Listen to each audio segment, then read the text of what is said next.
signed a 3-year, $100 million deal to stay with the Timberwolves, sources told ESPN.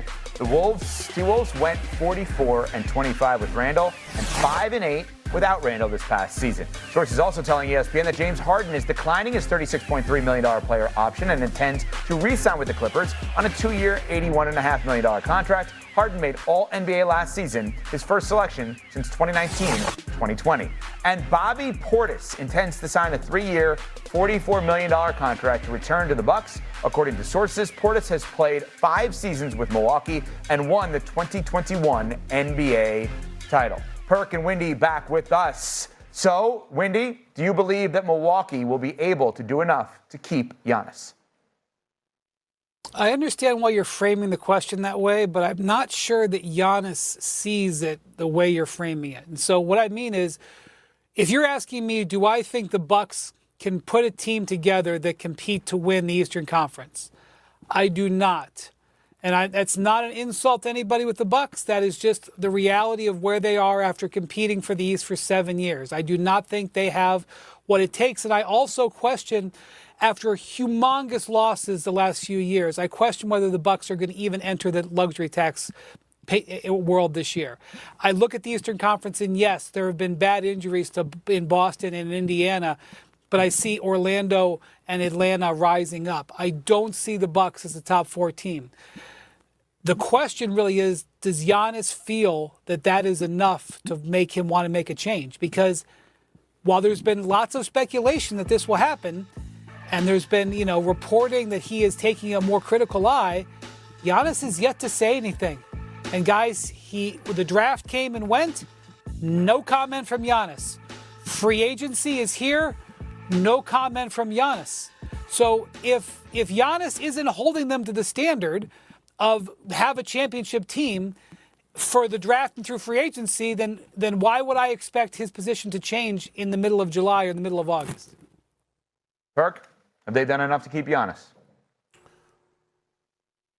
I believe they will do enough to keep Giannis. I mean, and history tells us that, right? Like every single offseason, the Bucks are making moves. That's why Damian Lillard is in Milwaukee, because they have done every single thing in their power every single offseason to make Giannis stay in the Milwaukee Bucks uniform. If I'm the Milwaukee Bucks, I actually go out and try to get Russell Westbrook for right now.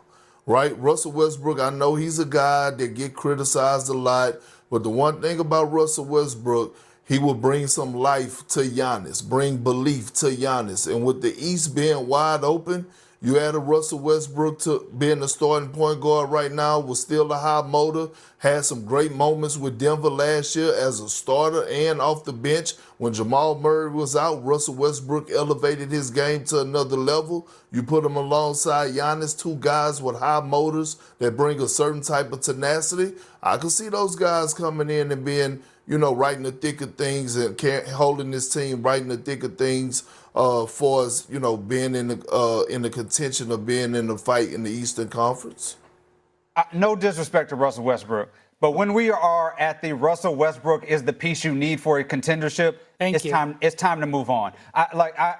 We've seen relationships like this. Nobody wants to go. They're treading water. Nobody wants to be the first to break up. It's time for Milwaukee and Giannis to part ways. And that doesn't mean that this has been a bad relationship. They won a championship together. They've gotten everything they can out of this. But there are no moves out there for Milwaukee to be competitive. Are they going to move picks for Cam Johnson? Are they going to do – people are floating to Dame Lillard, Bradley Beal. That's not going to do anything to get Giannis closer to a championship, in spite of the fact, that the East is just not competitive as it was last year.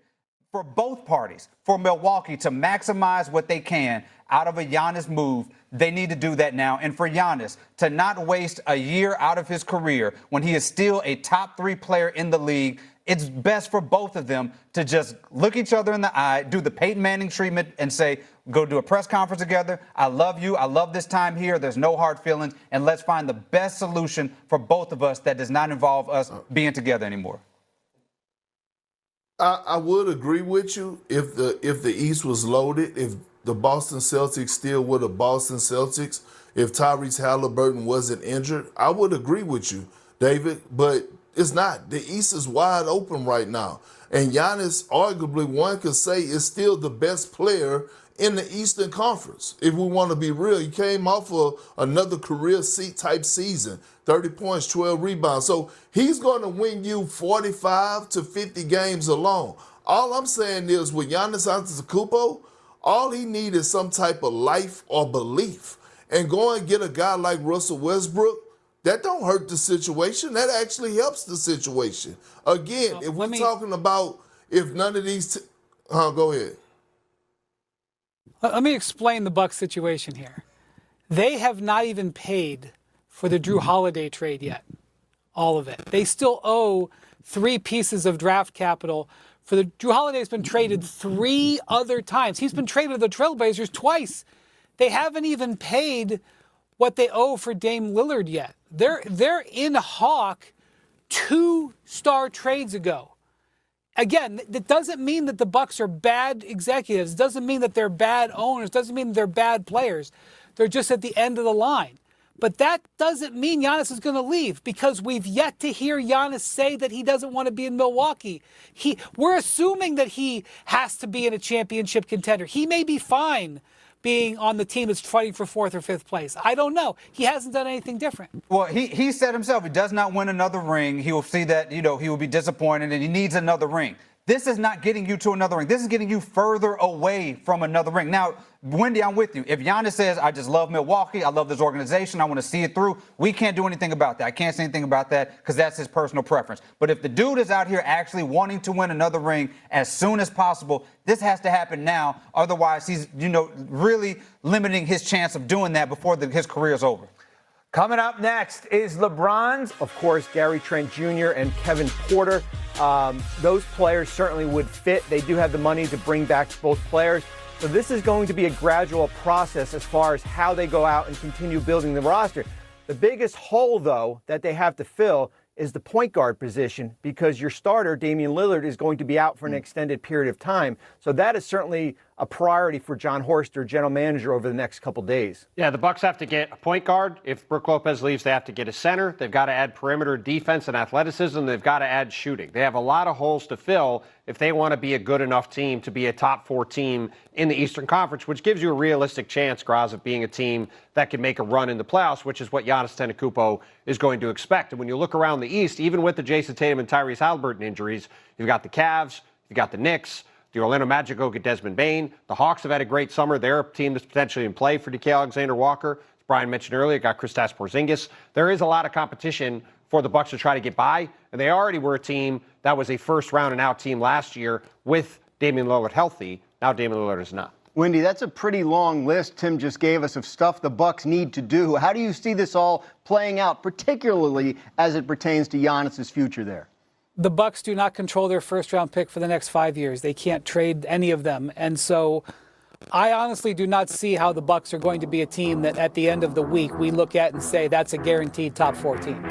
And basically, I think Giannis has sort of let them off the hook to a certain extent. He did not apply pressure this offseason by sort of making it clear that he didn't necessarily want to be there. He has just basically done his regular offseason, gone overseas and been with his family. And the Bucks, who are really strapped from a spending and an asset perspective, I don't see as much they could do. And a lot of teams that think that they could trade for Giannis have been watching this very closely. And teams like San Antonio or Houston or Miami or New York, they specifically have stayed out of other major transactions and in Houston's case, saved assets in the Durant trade to potentially chase Giannis. And the reason they did that was because they're not sure Giannis is going to look at the Bucks' work this week and think that's a team that compete.